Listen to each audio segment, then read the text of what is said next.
এমনি আজকেও আমরা সকাল থেকে প্রার্থীদের প্রচারণা দেখতে পেয়েছি। সকালে আমরা চকরিয়ার পেকু আসনে যিনি বিএনপির স্থায়ী কমিটির সদস্য সালাউদ্দিন আহমেদ তার কুটাকালী যে এলাকাটি রয়েছে সেখানে পথসভা হয়েছে। সেই পথসভায় তিনি লোকজনের সাথে কথা বলেছেন এবং বিশেষ করে পথসভা শেষে সেখানে তিনি বক্তব্য রেখেছেন।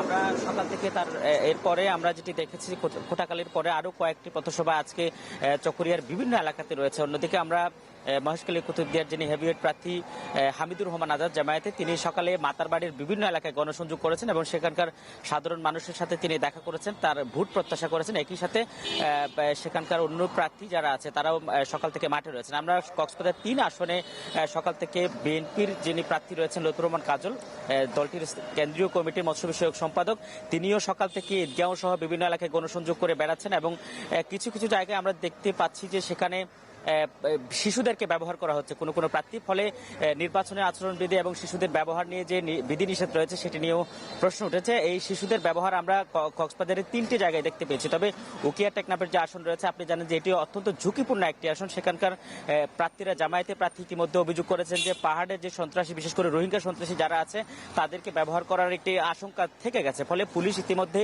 সেখানকার বেশ কিছু জায়গা জুড়ে তারা কাজ করছেন এবং ইতিমধ্যে পুলিশের পক্ষ থেকে ঝুঁকিপূর্ণ তালিকাও চিহ্নিত করা হয়েছে। আমরা যেটি জেনেছি আজকে সেটি প্রায় 100 খানেক ঝুঁকিপূর্ণ তালিকা নির্ধারণ করেছে, যেখানে তাদের অতিরিক্ত পুলিশ মোতায়েন থেকে শুরু করে বাড়তি যে নজরদারি রাখা দরকার সেটি তারা রেখে যাচ্ছে। সব মিলিয়ে কক্সবাজারে যে নির্বাচনী প্রচারণা এখন অনেকটাই জমজমাট হয়ে উঠেছে। এমি